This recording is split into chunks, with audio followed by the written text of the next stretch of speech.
Halo adik-adik, apa kabarnya hari ini? Kali ini kita akan belajar tentang adaptasi makhluk hidup terhadap lingkungannya. Mari kita simak video berikut. Adik-adik, apa sih yang dimaksud dengan adaptasi?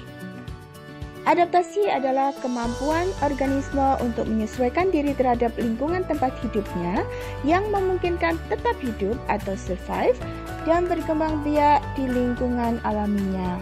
Nah, apa sih tujuannya adaptasi?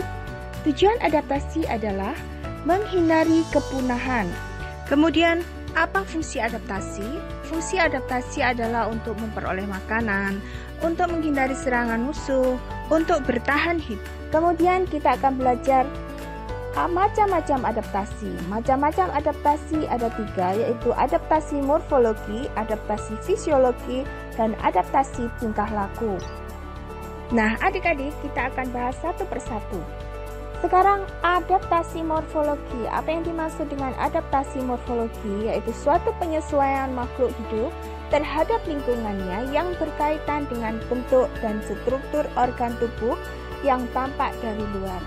Contoh pada hewan, yaitu pada burung, terdapat pada bentuk kaki burung, contohnya burung petengger.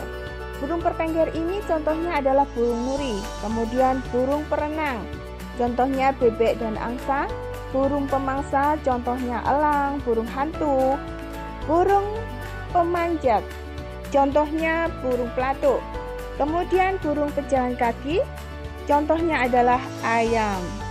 Kemudian dilihat dari bentuk paruh burung, yaitu contohnya pada burung pemakan biji, burung nuri, kemudian pemakan daging, burung elang dan burung hantu, kemudian memakan ikan pada burung bangau, burung pelikan, kemudian penghisap madu, burung kolibri. Nah, adik-adik, sekarang bentuk adaptasi morfologi pada tumbuhan dibedakan atas 3, yaitu xerofit, higrofit, dan hidrofit. Xerofit adalah tumbuhan yang hidup di lingkungan kurang air. Contohnya adalah kaktus. Kemudian higrofit. Higrofit adalah tumbuhan yang hidup pada tempat yang lembab seperti lumut, pakis, ya. Kemudian hidrofit adalah tumbuhan yang hidup di lingkungan air seperti teratai. Selanjutnya adaptasi fisiologi. Apa yang dimaksud dengan adaptasi fisiologi? Yaitu penyesuaian fungsi fisiologi alat-alat tubuh terhadap lingkungannya. Di sini kita ambil contoh sapi dan kerbau, yaitu hewan herbivora yang menghasilkan enzim selulus pada sistem pencernaannya sehingga dapat menguraikan selulosa yang terdapat pada dinding sel tumbuhan yang akan membantu proses pencernaan. Yang kedua adalah unta. Unta mempunyai beberapa bagian tubuh khas unta yang menjadi kekuatan adaptasi adalah punuk, kaki panjang, rambut panjang, dan kelopak mata khusus. Punuk unta memungkinkan untuk menyimpan makanan. Rambut panjang di badan membuat unta tetap hangat di malam gurun yang dingin. Yang ketiga, contohnya adalah cacing Pteridonavalis yang hidup di kayu galangan kapal, dapat mencerna kayu dengan bantuan enzim selulus. Adaptasi selanjutnya adalah adaptasi tingkah laku, yaitu cara penyesuaian makhluk hidup terhadap lingkungannya melalui tingkah laku. Contohnya adalah bunglon. Bunglon merubah warna tubuhnya sesuai dengan warna lingkungannya untuk mengaburkan pandangan musuh. Ini disebut mimikri. Selanjutnya adalah bunga putri malu. Bunga putri malu beradaptasi terhadap lingkungannya dengan mengatupkan atau menutup daunnya pada saat tersentuh oleh benda lain. Ini adalah salah satu pertahanan tubuhnya pada saat ada serangan dari luar. Kemudian cicak.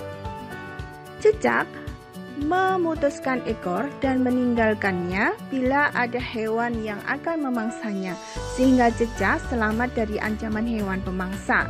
Nah, peristiwa itu disebut adalah autotomi. Nah, adik-adik, sekarang adalah bentuk adaptasi makhluk hidup. Bentuk adaptasi makhluk hidup sangat dipengaruhi oleh kondisi lingkungan tempat hidupnya. Bentuk adaptasi makhluk hidup di lingkungan dapat dipengaruhi oleh beberapa faktor.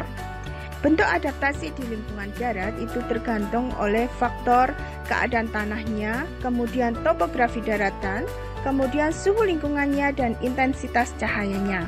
Selanjutnya, bentuk adaptasi di lingkungan air tergantung kadar garamnya, kedalaman air, intensitas cahaya, kadar oksigen, dan arus air. Demikian adik-adik materi yang kita pelajari hari ini. Semoga bisa dipahami dengan mudah. Dan terima kasih, sampai jumpa.